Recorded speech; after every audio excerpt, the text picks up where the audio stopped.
Hello everyone. Welcome to Turkish Spotlight Secrets. If you enjoy long, clear, text-to-speech friendly deep dives with zero emojis and maximum detail, please like this video, subscribe to the channel, and tap the join button to support more stories like this. Today we're unpacking a moment that has set fan pages and comment sections on fire. Barış Baktaş publicly expressing warm feelings for his co-star Yağmur Yüksel. The sentence sounded simple, "I like Yağmur very much," but the ripple effects have been anything but simple. What did he mean? How did we get here? And where might this carefully worded confession lead? First, the backdrop. On the set of Kensesekleri, the chemistry between Barış and Yağmur has been one of the show's most stable engines. Viewers have followed their characters through intense scenes, reconciliations, standoffs, and the quiet pauses that often say more than a dramatic speech. That is the on-screen story. Off-screen, the two have long been described as respectful colleagues who built trust the unglamorous way, showing up prepared, hitting marks, adjusting takes without ego, and making each other's performances better. Crew members mention small habits that matter, sharing notes between setups, running lines during lighting checks, and guarding each other's focus when crowds gather around monitors. None of that screams headline, but it explains why a single sentence from Barış could land with such volume. Now, the moment itself. The comment arrived in a setting that did not invite spectacle. No red carpet microphones. No shouty backdrop. It was the kind of interview where breathing room exists between questions. Asked about his relationship with his co-stars and what keeps long days sustainable, he spoke broadly about teamwork, then narrowed the focus, "I like Yağmur very much." He followed with qualities rather than clichés. Work ethic, timing, the way she diffuses tension with craft instead of noise. There was no wink, no tease, no performative pause to bait interpretation. He said it, meant it, and moved on. Fans did not move on. They rarely do when the words are clean enough to hold projection. Within minutes, edits of the line floated around social platforms, sliced into loops, captioned with questions, re-uploaded with music beds borrowed from their most romantic scenes. Some accounts framed the confession as the first chapter of a new off-screen storyline. Others argued it was simply the language a disciplined actor uses to praise a partner who elevates the work. To understand why the reaction was so intense, you have to trace the small signs that preceded it. In recent months, both actors have posted glimpses that are easy to misread if you are searching for confirmation. A photo of script pages overlapped with a coffee cup. A short video of a location scout where the wind did all the talking. A quiet birthday message posted at a late hour, nothing flashy, just a line that said "proud of you." None of these pieces proves anything on their own. Together, though, they painted a portrait of two people thinking about each other with care, on set and off. There is also the matter of professional proximity. Long-running sets are like small towns. You share call times, lunch tables, makeup mirrors, and the emotional rebound after difficult shoots. When a scene burns through 24 takes and finally lands, the adrenaline is real. When a cliffhanger sequence ends at dawn, the relief is real.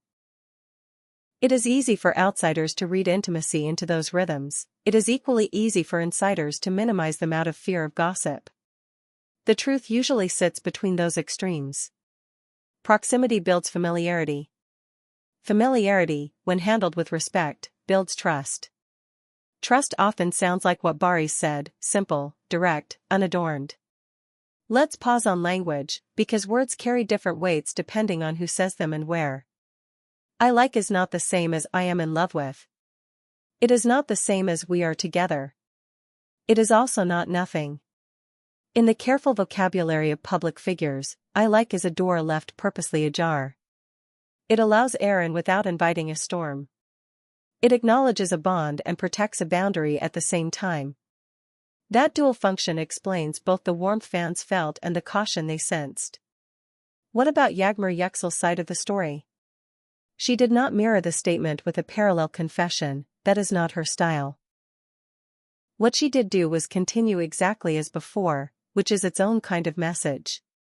She arrived on set early the next day, she hit her marks, and she allowed the chatter to orbit while she stayed on the ground. Later, in a small group conversation, she was asked about working with Barış. She answered in terms of craft, timing, listening, the ease that comes from generosity. If you are searching for coded proofs, you will not find them. You will find evidence of a professional who understands that clarity is kinder than bait. Behind the scenes, people who know them describe a rhythm that looks like friendship with structure. They read each other well enough to adjust without instructions. If one misses a beat, the other fills the silence. On days when the show's schedule forces emotional whiplash, tears in the morning, humor after lunch, they offer each other a small buffer, a moment to reset. Between scenes, they keep the conversation grounded in the work. During breaks, they talk like people who have lives outside the frame. That balance matters. It prevents a set from turning into an echo chamber where feelings get amplified beyond proportion. Of course, the speculation economy went to work. Theories multiplied, each more certain than the last. Some argued that the confession signaled a major announcement to come. Others insisted it was a calculated attempt to generate buzz ahead of a pivotal episode. A louder group tried to drag unrelated names into the narrative. Friends, former partners, anyone who could be used to triangulate a conclusion that the principals never stated. Here is the part that many observers forget: not every story is a cliffhanger engineered for a reveal. Sometimes a sentence is exactly what it seems, an honest tribute to a colleague who has become a genuine favorite person. Consider the timing. The production is at a point where momentum is crucial. There are arcs to resolve, new beats to establish, viewer loyalty to reward. In that context, naming respect is a smart move even if it carries romantic undertones. It protects the set culture, reaffirms the partnership that anchors the show, and reminds audiences that the center can hold. If there is more to say later, they can say it from a place of steadiness instead of pressure. It is also worth noticing what didn't happen after the confession. There was no coordinated photo drop, no staged restaurant sighting, no matching captions posted at the same minute. When public figures want to convert sentiment into spectacle, they know how. They did not do that. Instead, there were the modest signals that have defined their off-screen posture from the start. A wrap day selfie with the camera pulled back to include crew. A short video praising the writers after a particularly tight episode. A thank you shared to hair and makeup for carrying a heavy week. In other words, the team first, the pair second. That is not coyness. That is culture. What about the future? Fans love a forecast, so here is the grounded one. Expect the on-screen partnership to stay sharp. Their comfort with each other tends to surface as cleaner beats and fewer false notes. Expect interviews to remain careful. Neither actor confuses engagement with exposition. Expect the occasional off-duty sighting to read as ordinary, group dinners, team celebrations, a wave at a festival, rather than engineered romance. If anything shifts into a new chapter, it will be because two adults resolved it privately and then chose the vocabulary that fits. Until then, what you are seeing is collaboration at a high level, wrapped in kindness. There is a final angle almost no one talks about because it does not fit the gossip template: audience responsibility. When a sentence like "I like Yağmur very much" meets the public, it travels through our choices. We can turn it into pressure, demanding clarifications to feed speculation. Or we can let it be a small, true thing that enriches the work without consuming the people making it. If you love the scenes that Barış and Yağmur craft, the most useful thing you can do is keep the conversation generous. Share the interviews that focus on the craft. Celebrate the performances that land with precision. Let the rest breathe. Before we close, a quiet image from a recent day on set. Between takes, the crew reset a complicated shot.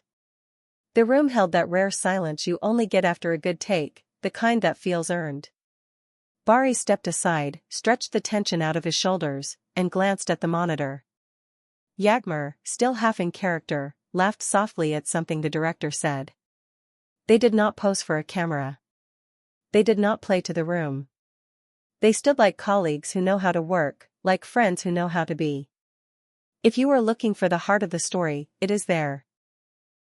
If this breakdown helped you hear the signal beneath the noise, please like the video, subscribe to Turkish Spotlight Secrets, and ring the bell so you never miss our next long-form analysis. In the comments, tell me how you interpret a confession like this. Is I like the most honest, respectful way to name a bond without turning it into content, or is it the first line of a new chapter? Keep it kind, we keep this space safe. Thank you for watching, thank you for listening, and until next time, take care and goodbye.